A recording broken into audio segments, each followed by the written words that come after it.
Hello again, this is Lee from Fragile Continuum, lead developer of Fragile Existence. I thought I'd do another development update. It has been probably about a year since I've done one of these, and what I've done is I've pre-recorded some footage and now I'm basically playing it in front of myself whilst I narrate and talk you guys through what has changed since, what has been updated, what I've worked on since the last big update.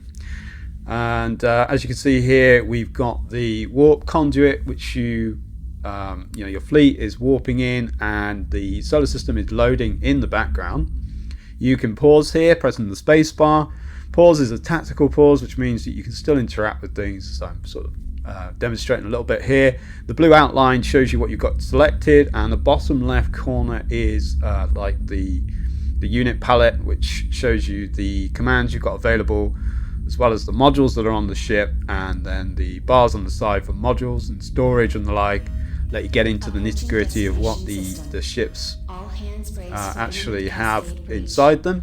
So we're approaching the end of the warp now, and there were volumetric effects in there as well. Now it's a little bit more snazzed up, and here we are at the warp gate entrance / exit, and these little circles you can see expanding around the ship represent the sensor range and the scanner range, or however you prefer.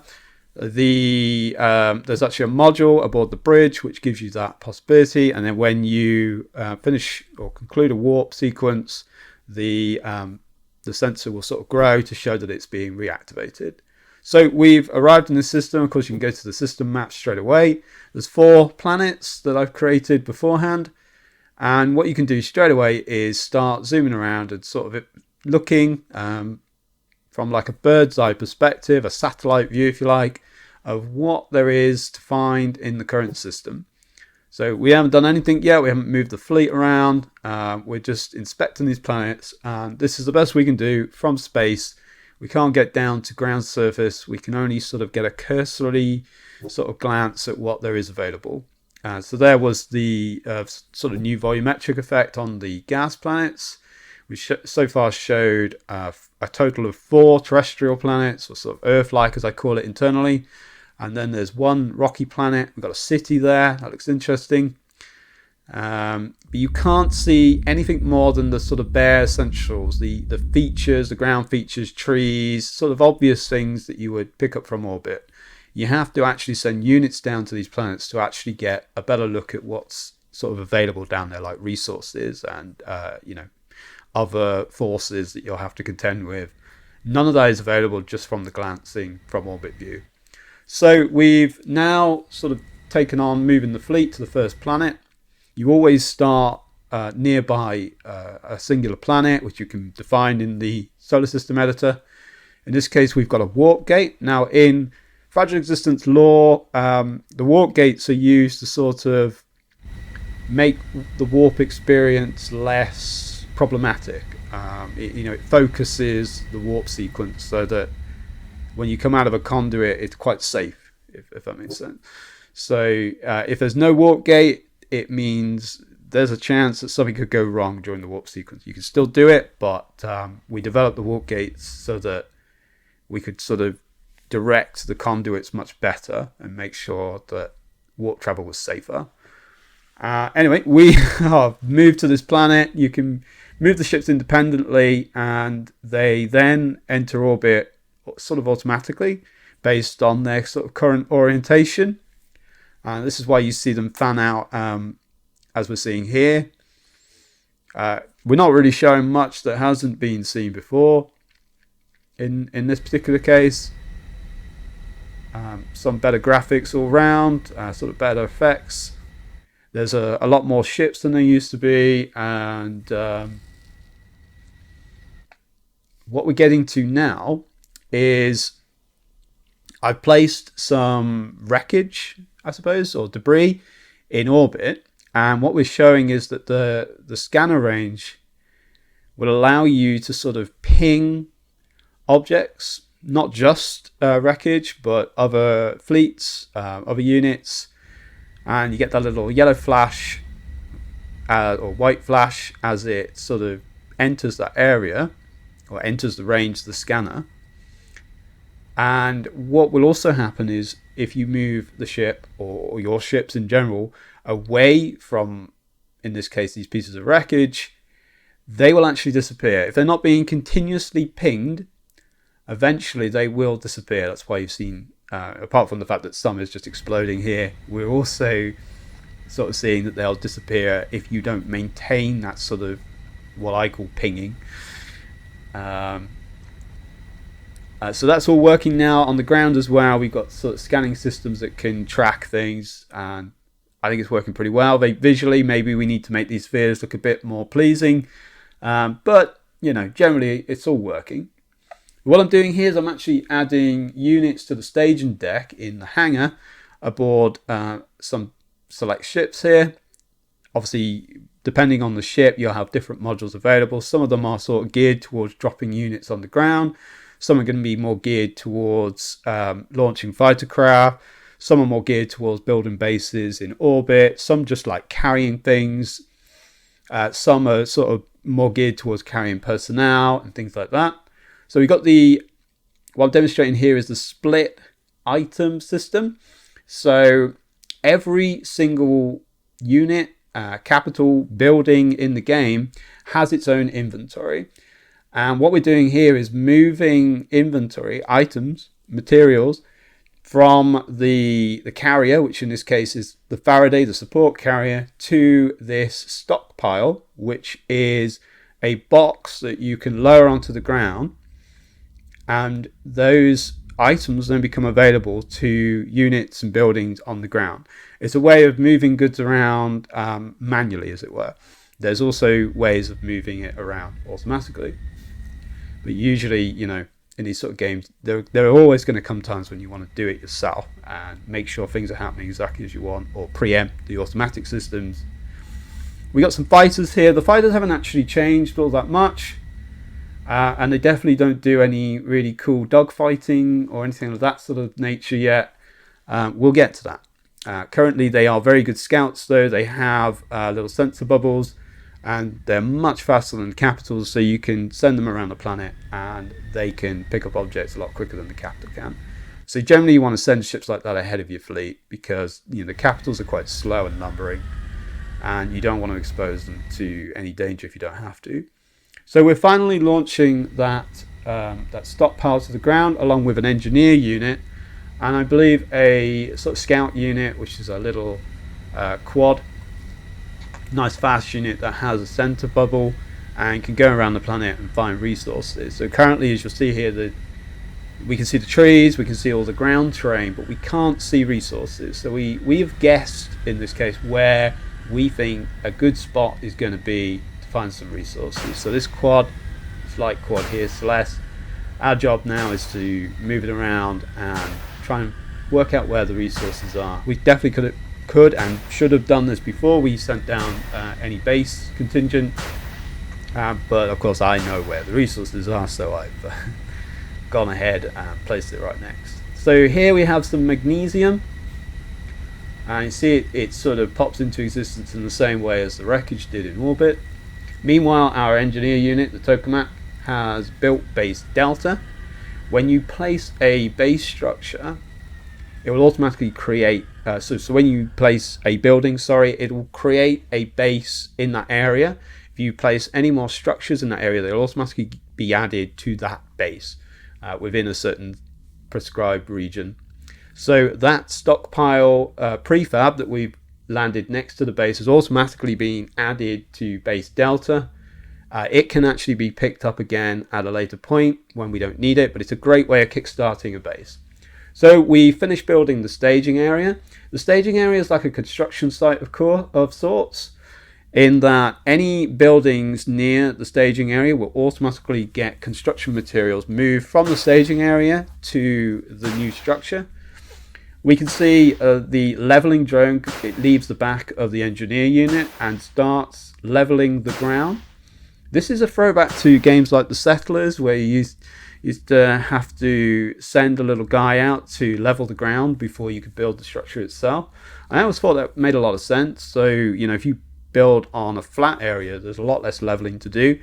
But as you can see, there's quite uneven terrain in this game now. So I thought it'd be nice if, you can still build on rough terrain. It just takes much longer to do it. And so we see the little mover drones moving materials around. I've got this guy, I've got the Solaris selected so you can see the material vanishing, sorry, being moved from the Solaris. And I've now selected the staging area where it's going to deposit those items. In this case, I believe that was steel bars. And straight away, because that the staging area had material available for construction, it just sent it over to the settlement, which the engineer is currently building himself.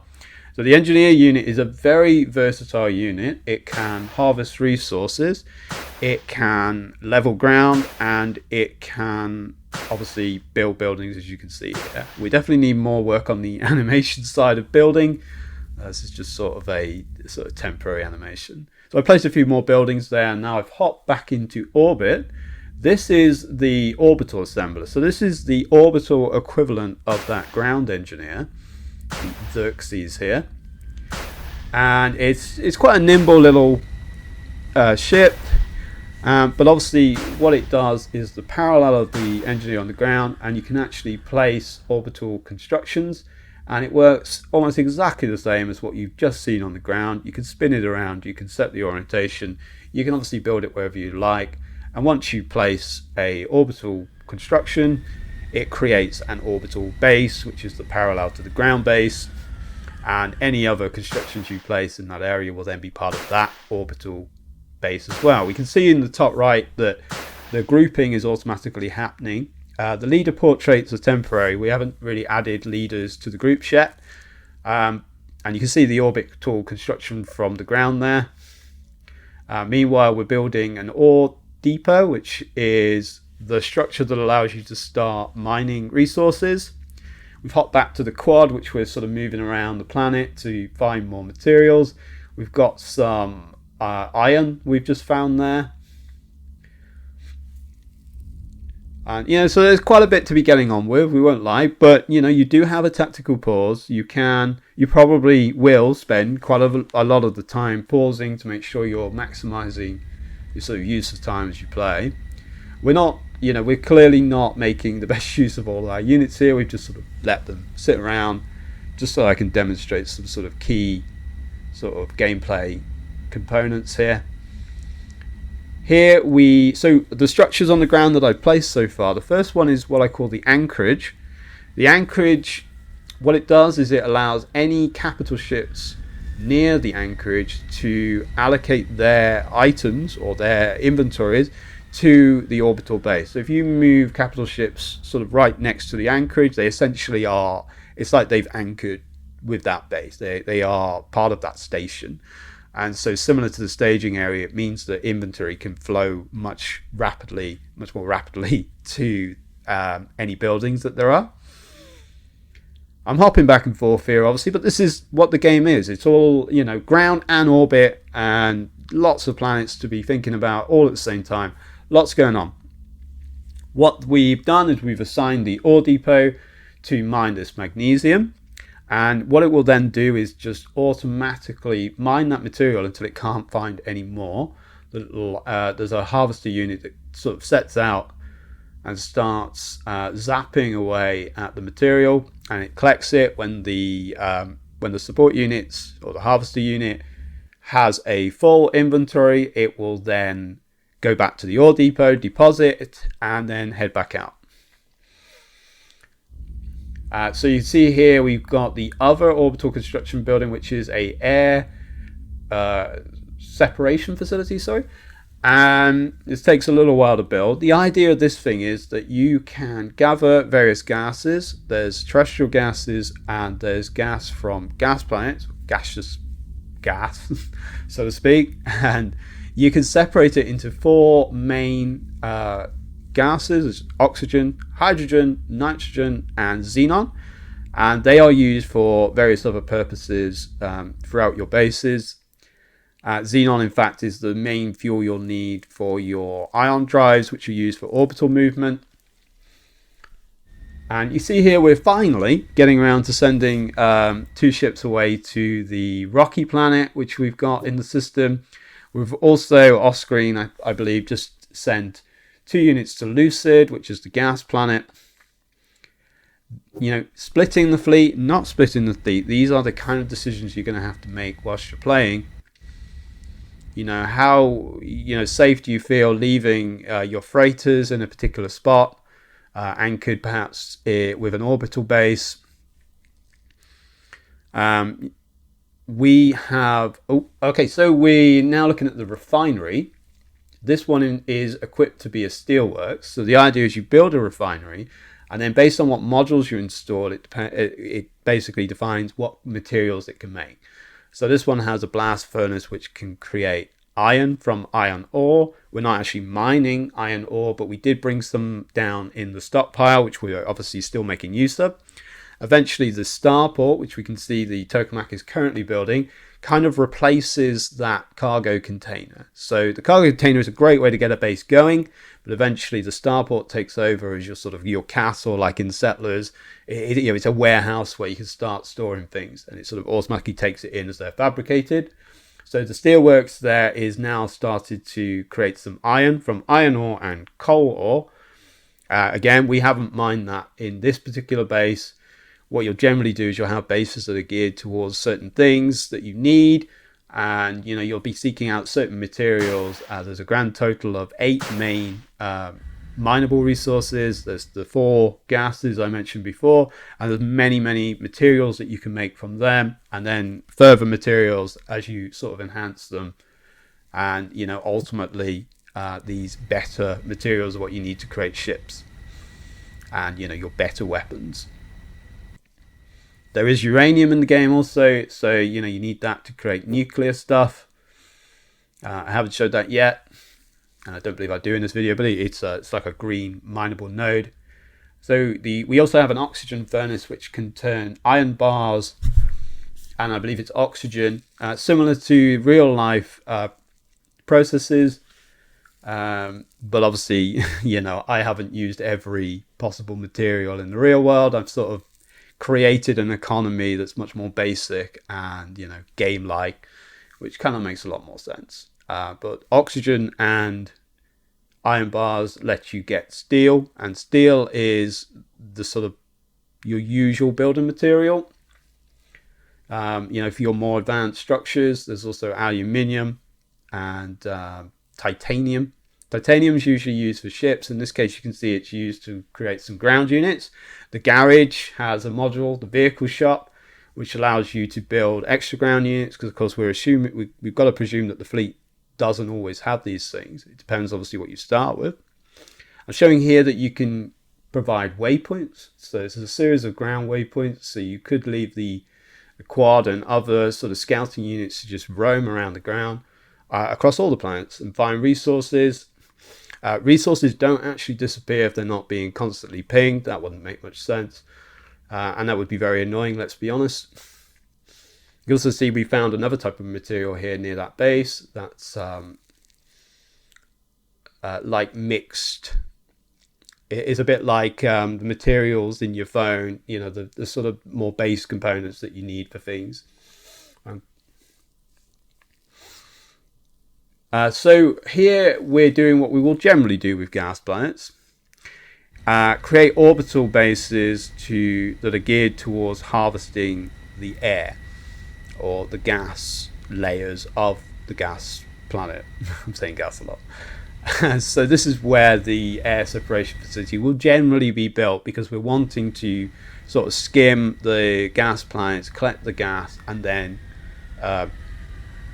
separate it, I suppose, into the 4 main gases that we actually need. That's the main way that you'll get those gases. That's the main way you'll get oxygen, which we saw we needed in the refinery. It's the main way we get xenon, which we need for our ion drives. Currently the drives don't actually use fuel, but it is actually going to I'm going to click that switch at some point where everything's actually going to use ammunition and fuel. Currently that doesn't work very well for me, testing things. So this is a Mars type planet. You see it's very rocky. There's a lot of remnants of crashes and things plunging onto the planet and old sort of stations. We didn't actually send a scout down to that planet, so we don't even know what's there. We can't harvest it until we actually get a scout out. Here I'm demonstrating that we can obviously pick things back up. We've just taken the engineer back up to the ship, and I believe we're also about to pick up the stockpile. So we're done with that now. We've got a star base, which you can also use as a landing pad, and we can bring further material down from the fleet in orbit. So we no great need of the stockpile anymore. Okay, so this is moving to the second terrestrial planet, or Earth-like planet. This is the one where we spotted a city from orbit, and we're thinking, well, let's go take a look at that. And so once again, I've just, as a debug, I suppose, I've just popped some units into the hangar bay of this support carrier, and now I'm just choosing the best landing site. Obviously, I can't see the resources yet. I probably would be smarter to deploy some scout units first. There may eventually be ways of detecting things from orbit, but I'm trying to encourage, fleets to want to go down to the ground. I've taken all this time to build these, kind of nice looking planets. It would be a bit of a shame if you could play the whole game without needing to bother going down to them. This is also why I haven't really implemented asteroid mining and the like, because, well, they're probably going to have all the resources you need, right? You're never going to need to get into a ground confrontation. So as before, we've sent the stockpile down. You don't need to send a stockpile down, but it definitely does help get a base going quicker. The engineer, in fact, could just go and harvest resources itself. It's a lot slower than the main harvester unit from the ore depot, but you can do it. It's designed so that you've always got a fallback. As long as you've got an engineer, you can start again. You can always get back to where you were. Right, so this is another new unit, which is the transporter. So this is actually geared towards moving personnel around. It hasn't been particularly obvious yet, but in the top left, when you've got a unit selected, or a capital, sorry, or a building, not a unit in this case, the available amount of personnel is shown in the top left. Here we're just pathing around this city. I still need to do some work on cities, so the idea is they're going to be much more interactive than they currently are. They're currently just sort of decoration. But you're going to be able to send units into buildings to sort of collect wounded people perhaps, or materials, or rare blueprints, that kind of thing. Like, going into cities is actually going to mean something, and you're usually going to find other ground forces there who are sort of like, no, don't take our stuff. They don't trust you. There's not really probably going to be any diplomacy, so to speak, so you're usually going to have to fight them off in order to get to the valuable materials that you can find by investigating these skyscrapers and the like. So this transporter unit we actually deployed to the planet with a personnel count of 50 civilian. There's 7 different types of personnel, which I'm probably going to forget right now. But civilians are very useful for, sorry to say it, quite menial work. So we've used the item storage system to move the personnel here from the transporter to the settlement. And the settlement can accommodate those people. And when it does, you see in the top left there, we've got 50 available civilians. That's the white number. And as we allocate them to modules in the base, that number of available civilians goes down. Allocating people to jobs is quite important, because if you don't, those functions just don't work. And so we're collecting that transporter again. We're going to take it back up to the capital and put another load of 50 civilians in and bring them down to the planet. There's also engineers, there's marines, there's pilots, there's medics, there's scientists, and there's naval officers. And depending on the color of the modules aboard the capitals, or in the buildings, or even in the ground units themselves, we can allocate certain personnel, and then the functions that we've allocated them to get better. The efficiency goes up, so we can build things faster. We only assign 1 civilian to a refinery, then we get a very, very slow processing speed. If we allocate 50, we get those items made as fast as we possibly can. Right, so that concludes the main sort of demonstration of what I wanted to show off. It's been a probably much longer video than I expected, which is pretty normal for me. But it has been a while since I've done one of these. So this is just a sort of speed production of how I produce that planet. Obviously, I've skipped the actual city building bit here. We're just showing how the procedural tools are used to generate a planet, which is fairly bare. And then we go in and handcraft the actual environment itself. Well, you can see it kind of takes some time just to do a little area. We're applying decals which automatically apply themselves to the ground, and then we're placing groups of trees and grass and sort of other details independently, like those structures. And the tools exist to let you change the amount that you're putting down in a certain area.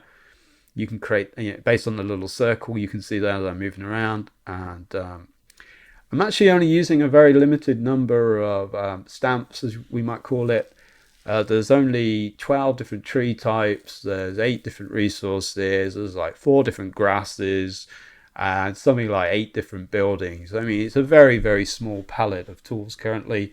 But that'll grow as I get into content creation, which isn't super important when you're still working on mechanics. But eventually, there'll be a lot more stuff, and I have to go through this process of populating each of the planet. I might just sort of make it a bit more procedural so that the trees are at least placed a bit more automatically. Anyway, that concludes this development diary. Hopefully it won't be as long till the next one. Okay, thanks for watching.